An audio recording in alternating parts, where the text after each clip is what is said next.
Hey, everybody, and welcome to Vector Wars. This episode, we're going to be talking about what actually is the game. I've been asked a question, it's probably something that we haven't done well enough, is explain what Vector Wars, the game, is.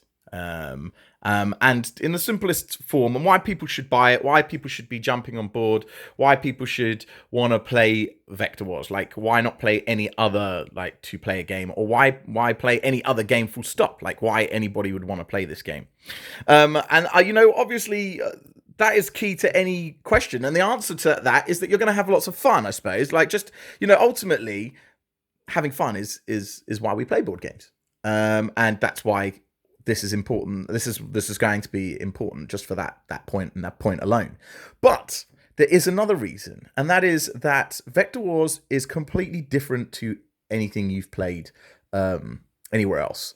Like, there is no game like Vector Wars. It is a unique experience. So if you're a fan of board games and you're looking for that next thrill, for that next experience in board gaming, then look no further, because Vector Wars is a game that you will have not played in any other format. It's just true because of the way in which it's been created. Now, what is Vector Wars? How could I explain it to anybody who doesn't like? No, because obviously if I'm telling you it's a new experience, then what is this new experience that I'm claiming to have that you guys should try out? And for me, what's new is the fact that you are really entering a battle game, with two-player battle game that just hasn't ever had these mechanics, and some new mechanics come together in this particular way before. So much so that you really would struggle to put this in a group. It's not a Euro, it's not an area domination game, really. It's not, it doesn't fit into any of the usual board game tropes. So let me talk quickly about what makes Vector Wars special. I want you to imagine that you're playing a game of chess, and in your game of chess there are 6 pieces, right? And you could learn what those 6 pieces do quite quickly. Well, in Vector Wars you have 9 pieces, right? Here are the 9 pieces for the green team, the Necrotechs, and I've got the 9 pieces for the Loyalists, which are the red team, as you can see here. They're made up of 3 single dots. We call them grunts. They're worth 1 victory point if someone kills them. 3 two dots, which are more powerful, your lieutenants. They're worth 2 victory points to your opponent if they defeat these guys. And then the most powerful, the 3 victory point captains, generals that those guys can beat. They'll get those points as well. 3 victory points for each one of these.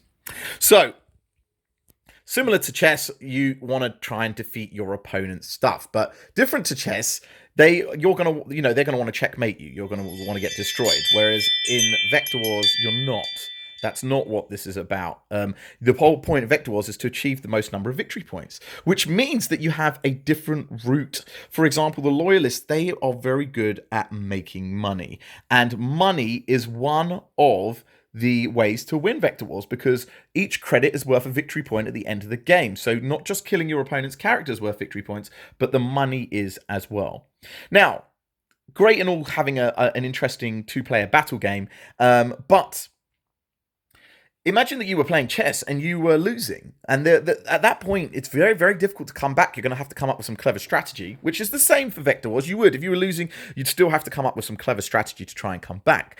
But we have some additional help. We have a marketplace where you can buy cards that have extra strong abilities, or maybe abilities that apply to help you out of a tough situation. It's a comeback mechanic of some kind, right?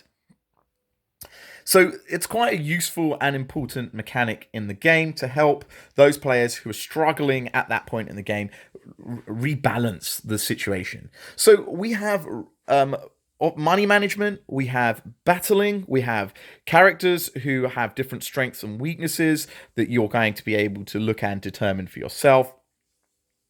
And I would say that the last most important mechanic in the game is the fact that things are played downwards, meaning that you have hidden information. So these guys are not the information as to what these guys do and what these guys are not given to your opponents until you choose to reveal them. So these three major mechanics make up the game, and ultimately, when you have a look here, you can see the different actions that you can take. And there aren't that many actions that you can take. There's around 6 that you've got here, 6 or 7. So it's 6 actually, but you've got pass, which is the 7th, which will only occur at the end of the game.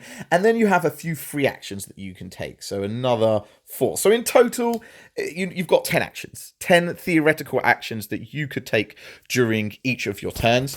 And that sounds like quite a lot, but for lots of reasons, most of these are very simple and obvious and intuitive, such as deploying a character or picking up what's there on the grid or buying a market card. These are intuitive actions and choices that you'd be expected to make. So Vector Wars is a unique game where you have a different experience to any game that you've played before. It's got loads of variable player powers, loads of different routes to winning the game, comeback mechanics. You've got market, money management and market choices, and obviously you're going to have fun. That's the most important thing. This game is a whole load of fun, and you're going to want to just try different combinations of different groups again and again and again. So, guys, thank you very much for staying tuned and listening to me talk about what's special about Vector Wars, what's the USP. And I hope to see you again on the next episode.